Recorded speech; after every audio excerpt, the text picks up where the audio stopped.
DC loses millions from Black Adam. Hey guys, today we're going to talk about how DC loses millions from Black Adam. Let's get right into it. The DC Universe's hierarchy may not have changed, as Black Adam's box office took a turn for the worse and is now expected to lose money for Warner Bros. Discovery. Expectations for Dwayne Johnson's first superhero film were high in the months leading up to its release in late 2022. Black Adam's box office performance was strong despite mixed reviews, raising hopes that the film would be financially profitable for WBD and DC Studios. The change in leadership at DC Studios put Black Adam under pressure to perform and demonstrate to James Gunn and Peter Safran that audiences wanted more. Unfortunately for Black Adam and Dwayne Johnson, the film is no longer a sure thing for Warner Bros. Or DC. According to some reports, Black Adam is a financial loss for the studios, as its sub $400 million worldwide box office means it will lose around $100 million.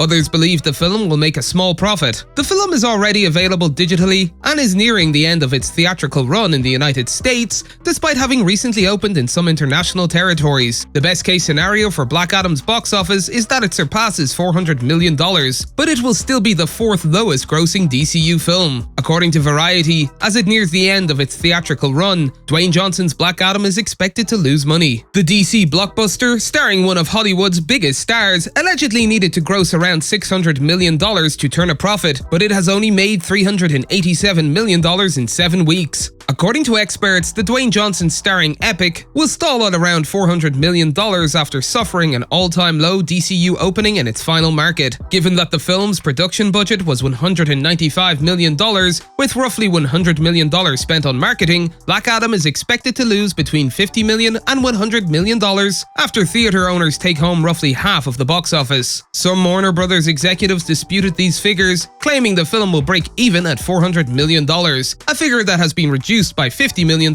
due to the possibility of higher at-home release profits than anticipated when the film was greenlit. Black Adam's box office woes began just a few weeks after its release. The film's opening weekend was not only a career high for Dwayne Johnson as a leading man, but it was also the best for DC in a few years. It was even comparable to the box office of Aquaman, which grossed $1.1 billion worldwide to become the highest grossing DC Universe film to date. Black Adam, on the other hand, lacked Aquaman's legs. This can be attributed to poor reviews, but the release of Black Panther: Wakanda Forever quickly pushed the DC film to the sidelines. In 1 week, the Marvel superhero film outperformed Black Adam. Even if Black Adam's box office success is sufficient to keep Warner Bros. From losing money, the film performed poorly internationally. While the film was not a huge hit in the United States, it was still a top 10 earner for the year. Black Adam has not yet reached this milestone globally and will not in the future due to a lukewarm reception in some key international markets, including Japan. It didn't help that Black Adam was denied a release in China, where The Rock's films have historically performed well. A release in China may have aided Dwayne Johnson's DC film in becoming a bigger box office success. The fact that Black Adam failed to make a profit at the box office or only narrowly avoid doing so is not a good sign for DC's future. The movie is yet another example of a film that does not meet or exceed the expectations that were set for its financial performance. This is particularly concerning with regard to the future of the Black Adam franchise.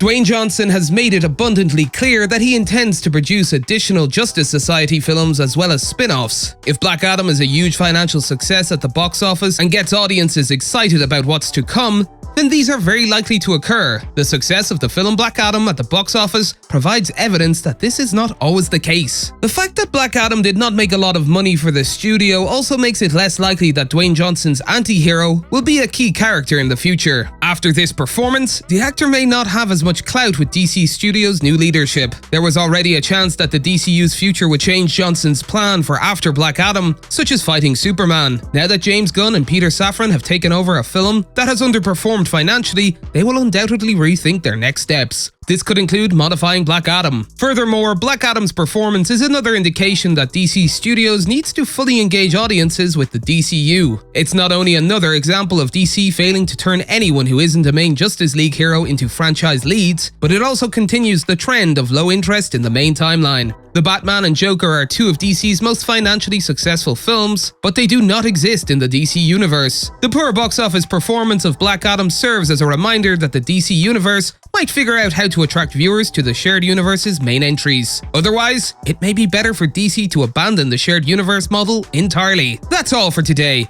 and we'll be sure to catch you all in the next one.